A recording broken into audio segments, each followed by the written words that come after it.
എല്ലാ കടയിലും എന്നെയും വിളിച്ചോണ്ട് പോകണ്ട. അവർക്ക് എന്തോ ചിക്കൻ കാരി വേണമെന്ന്. നമുക്ക് ചിക്കൻ കാരി മാത്രമല്ലേ അറിയുള്ളൂ. പാവത്തിന് ചിക്കൻ കാരി കിട്ടിയില്ല കേട്ടോ. ഇവിടെ വന്നപ്പോൾ ചിക്കൻ കാരിക്ക് 1400 രൂപയത്. അതിനെക്കാട്ടി വേറെ നല്ല കടയിൽ പോയിട്ട് നല്ല ചിക്കൻ കാരി മേടിച്ചൂടെ. സോറി, ചിക്കൻ കാലല്ല, ചിക്കൻ കാരി. മാറിപ്പോകരുത് കേട്ടോ. അവർക്ക് എല്ലാ ആമ്പിള്ളേർക്കും സന്തോഷിക്കുക ആണായിട്ട് ജനിച്ചാൽ കേട്ടോ. ഈ പെണ്ണായിട്ട് അങ്ങനെ ജനിച്ചിട്ടുണ്ടെങ്കിൽ ഡ്രസ്സ് എടുത്ത് മുടിഞ്ഞേനെ. ഓ, എന്തൊരു ചിലവാണിത്. ലൈഫിൽ ആദ്യമായിട്ടാണ് ഈ സാധനം കഴിക്കുന്നത്. എൻ്റെ പേരെന്തോ നൊങ്ക് എന്നൊക്കെ പറയുന്നത് കേട്ടു. നമ്മുടെ നാട്ടിൽ ഇത് പനം കരിക്കും. പനം നൊങ്ക്.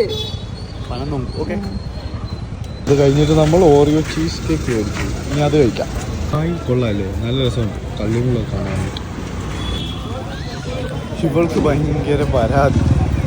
തിന്നാനുള്ളത് മാത്രമേ മേടിച്ചിട്ടുള്ളൂ, വേറെ ഒന്നും മേടിച്ചിട്ടില്ല. നമുക്ക് എന്താ അറിയുക, തിന്നത് നേരം വെളുക്കുമ്പോൾ കളയുക, ഉറങ്ങുക. അതുകൊണ്ട് തിന്നു. ഈ കട കാണാൻ നല്ല രസമുണ്ട് കേട്ടോ.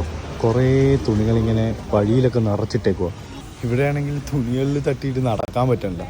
അവിടെ ഇവിടെ എവിടെ തിരിഞ്ഞാലും തുണിയാണ്. ഓ, തുണിക്കട എന്നൊക്കെ പറഞ്ഞാൽ ഇതുപോലെ വേണം. അല്ലാണ്ട് കുറേ കടകളുണ്ട്. 3 തുണി എടുത്ത് വെച്ചിട്ട് തുണിക്കട എന്ന് പറയും.